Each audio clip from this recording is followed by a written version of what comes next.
Nate with Sauce Ain't the Boss here again, and today is day number 153 of quitting alcohol.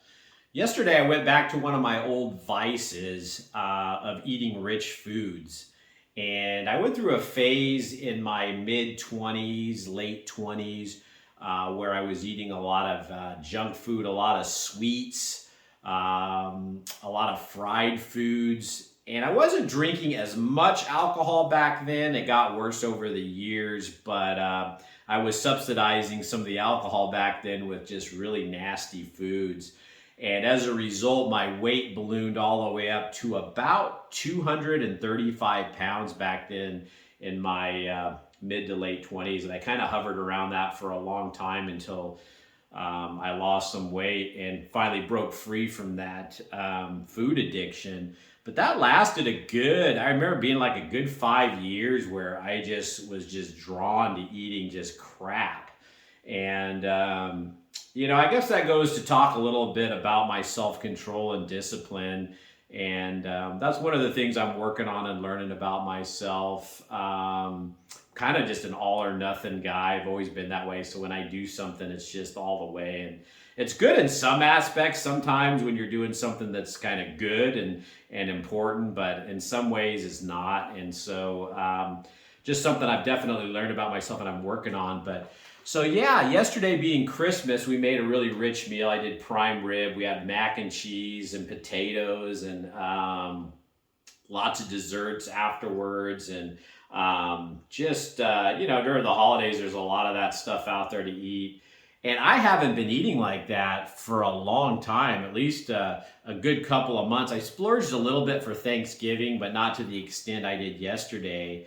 And since I hadn't been eating that way, after I ate and had some dessert and was sitting there, my stomach just started gurgling and rumbling, and it felt horrible, and I felt really tired, and my body, I could just tell, was struggling, because it wasn't used to getting this crap.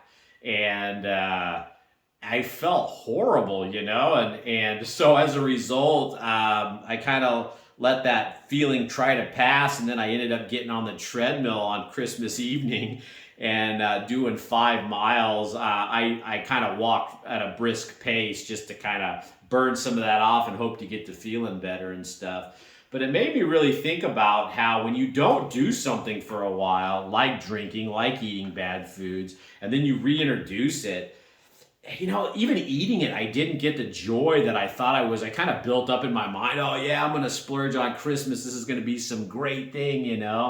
And when I actually got around to eating it, it was just like, meh, it wasn't anything I was really super happy I was doing. It didn't fill that void you think it's going to fill. And I think part of that is because I've been working, like I say, on myself and dealing with all the reasons I lacked self-control and discipline, was using food and alcohol over the years to fill that. And so now when I got that food, it just was like, I didn't get the joy that, or the little buzz out of it that maybe I would have in the past.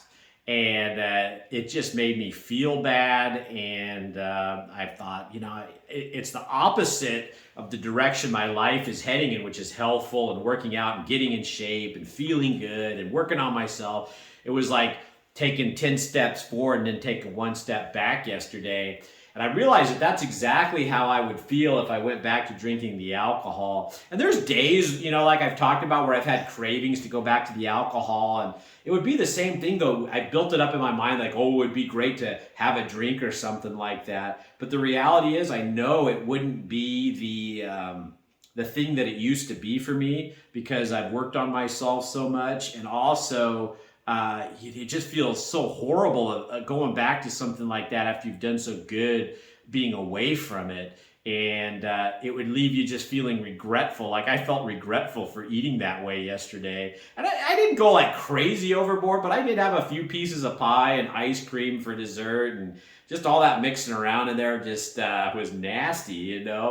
And so it made me really thankful that I'm on the path that I'm on, and I'm learning to get over all those old vices and move forward and not even get the enjoyment out of them that I once did, you know. And that's the whole part of this journey, is getting yourself away from that garbage long enough to where you don't need it in your life anymore. You don't really want it in your life anymore. And you know, if you went back to it, you wouldn't even get the same quote joy you thought you were getting out of in the begin with, because it really was never joy. All this stuff is just mental. It's like how I built up this meal was going to be so great for Christmas, and I was going to splurge because I hadn't splurged in months, you know. And then when time came and it was there, all this building up in my head, it was just stupid. It was nothing, you know. And that's like how alcohol, I build it up that it's some great thing, and then you do it after, you know, not being around it a while, it would just be empty feeling. And I'm sure some of you guys can relate to that have you know, been sober for so long, and then you have it and you're just like, why did I do this? I feel horrible. You wake up the next day hungover. The buzz isn't as good as you thought it would be. And it's kind of like, I read a book one time that talks about what drink is the best drink when you have a drink, if you've been craving it all day and you're a drinker. Is it that first drink, the first beer, the first glass of wine, or is it the fifth, sixth, seventh, the third? I mean, what number is it? The reality is it was always the first one. You don't feel better the drunker you get. What it is it's the release and the relief you get out of the building up and anticipation you've had in your mind all day about how great drinking alcohol is. Well, if drinking alcohol was really that great, wouldn't the 10th one be the best one? The more you do, the better it gets, you know? No, it's always that first one, because all that is doing is it's relieving the built upness in your mental mind of how great alcohol is. And the second one's not good. The third one, it just keeps getting worse as it goes, you know?